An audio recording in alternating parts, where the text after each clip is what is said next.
ga wata sanarwa. Akwai yaron da yake garkame a gidan yari daga jihar Sokoto, wanda dalilin da aka bada na kai shi gidan yari ba kwakwarar dalili ba ne, face an ce ya saki bidiyon matar gwamna ana mata liƙin kuɗi.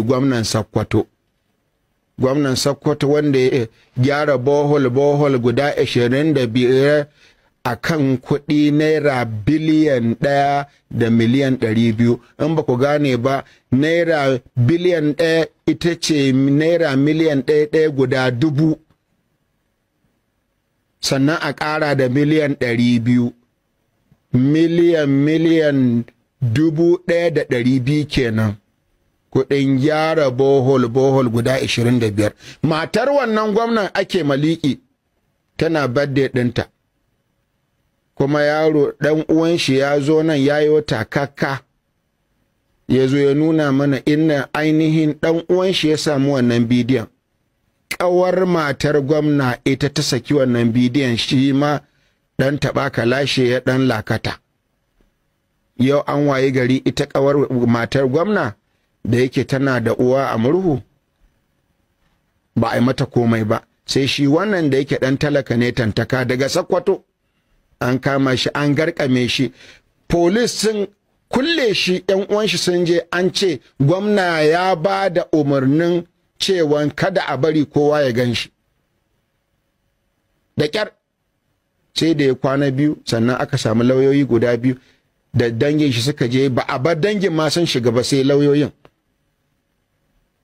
Kotun na cikin area command na Sokoto.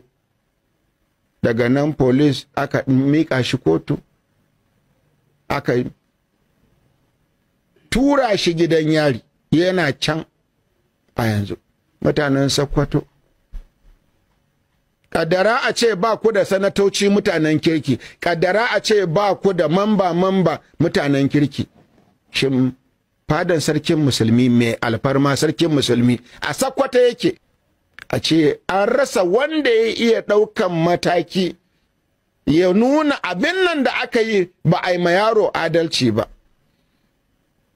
To mutanen Sokoto na kalubalance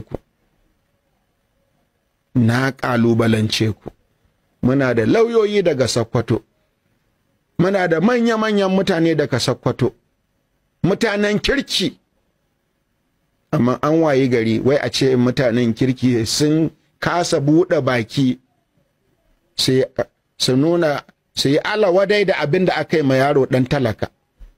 To muna nan muna ji, muna gani, kuma muna kuma sauraro.